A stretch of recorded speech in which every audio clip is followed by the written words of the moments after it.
Hi, I am Dr. Nagajoti, Cosmetic Dental Surgeon of Eledent Dental Hospital, Kukatpally. ఈ రోజు మనం తెలుసుకునే అంశం ఏంటంటే ఓరల్ హైజీన్ ఇన్స్ట్రక్షన్స్ అండి. అంటే దంత సమస్యలు రాకుండా మనం ఎలాంటి జాగ్రత్తలు తీసుకుందామో తెలుసుకుందామండి. మొదటగా ఏంటంటే మనం ప్రాపర్ బ్రషింగ్ ఉండాలండి. మార్నింగ్ నైట్ అనేది బ్రషింగ్ అనేది కరెక్ట్గా చేసుకోవాలి. ఏంటంటే టెక్నిక్స్ మనం ప్రాపర్ టెక్నిక్లో మనం బ్రషింగ్ చేసుకోవాలండి. తర్వాత ఏంటంటే మనము ఈ ఫ్లాసింగ్ చేయడము, పంటికి మధ్యలో ఇరుక్కున్న ఫుడ్ అనేది ఫ్లాసింగ్ చేయడం వల్ల మంచిగా క్లీన్ అయిపోతుంది. ఇంకా ఏంటంటే ఇంటర్డెంటల్ బ్రషెస్ మనకి బ్రషింగ్లో పోనివి ఇంకా అలానే ఇరుక్కున్నట్టుగా ఫుడ్ అనేది ఇరుక్కున్నట్టుగా ఉంటే ఇంటర్డెంటల్ బ్రషెస్ అనేవి కూడా యూజ్ చేయొచ్చు.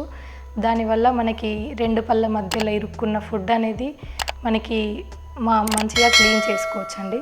తర్వాత ఏంటంటే మనం ఈ స్టిక్కీ ఫుడ్స్ కానీ ఈ షుగర్ కంటెంట్ ఉన్న ఫుడ్స్ అనేవి మనం అవాయిడ్ చేసుకోవాలి. అవి స్టిక్కీ ఫుడ్స్ అంటే ఏంటంటే చాక్లెట్స్ అలాంటివి ఎక్కువగా తీసుకోవడం వల్ల ఏమైపోద్దంటే మనకి కేరీస్ అనేవి ఫామ్ అయిపోతాయి. మనకి దంత సమస్యలు అనేవి ఎక్కువగా వస్తూ ఉంటాయి.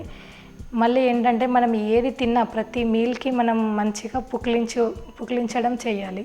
అది అలవాటు చేసుకోవాలి. మంచిగా పుక్కిలిస్తే ఏమైపోద్దంటే మన పంటి మధ్యలో ఇరుక్కున్న ఫుడ్ అనేది మంచిగా క్లీన్ అయిపోద్ది. క్లీన్ అయిపోవడం వల్ల బ్యాక్టీరియా అనేది ఫామ్ అవ్వదు. క్లీన్ అయిపోయి బ్యాక్టీరియా ఫామ్ అవ్వకపోవడం వల్ల మన కేరీస్ దాని నుంచి మనం రక్షించుకోవచ్చు.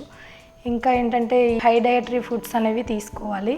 యోగర్ట్ కానీ చీజ్ ఇంకా మిల్క్ అలాంటివి మంచి డయటరీ ఫుడ్స్ తీసుకోవాలి. ఇంకా ఏంటంటే ఈ స్మోకింగ్ కానీ అలాంటి హ్యాబిట్స్ అనేది ఉండకుంటే మంచిది. వాటి వల్ల ఏంటంటే మనకి పంటి పైన స్టెయిన్స్ రావడము, ఇంకా మనకి డెంటల్ ప్రాబ్లమ్స్ కానీ మనకి ఓరల్ ఇష్యూస్ కానీ చాలా వస్తుంటాయండి. ఈ స్మోకింగ్ వల్ల డెంటల్ స్టెయిన్స్ పంటి మీద స్టెయిన్స్ రావడం అవి జరుగుతూ ఉంటాయి. మనం ఏంటంటే మనకి ఎవ్రీ 6 months అనేది డెంటల్ క్లీనింగ్ అనేది కంపల్సరీ చేయించుకోవాలి. దానివల్ల మనకి ఈ గార కానీ అదంతా క్లీన్ అయిపోతుంది. ఈ క్లీనింగ్ అనేది మనం చేయించుకోకపోతే ఏమైపోద్దంటే మనకి పంటికి చుట్టూన్న గార అనేది చిగుళ్ళ లోపలికి వెళ్ళిపోయిందంటే మనకి చిగుళ్ళ సమస్యలు కూడా ఎక్కువగా వస్తూ ఉంటాయి. చిగుళ్ళ సమస్య వచ్చిందంటే మనకి చిగుళ్ళ నుంచి రక్తం కారడము అలాంటి ఇబ్బందులనే వస్తూ ఉంటాయి. ఈ క్యాల్కులస్ అంటాము మనము, అదంతా మనం డెంటల్ క్లీనింగ్ వల్ల మనం రిమూవ్ చేసుకోవచ్చు. అది మనకి ఎవ్రీ 6 months కానీ లేదంటే 1 yearకి కానీ మనం కంపల్సరీ క్లీన్ చేసుకోవాలండి. క్లీన్ చేసుకుంటే మనకి ఫర్దర్గా ఏ ఇబ్బంది రాకుండా అంటే చిగుళ్ళ సమస్యలు రాకుండా మనం కాపాడుకోవచ్చు. మీకు ఈ వీడియో కనుక నచ్చినట్లయితే లైక్ చేయండి, షేర్ చేయండి, సబ్స్క్రైబ్ చేయండి.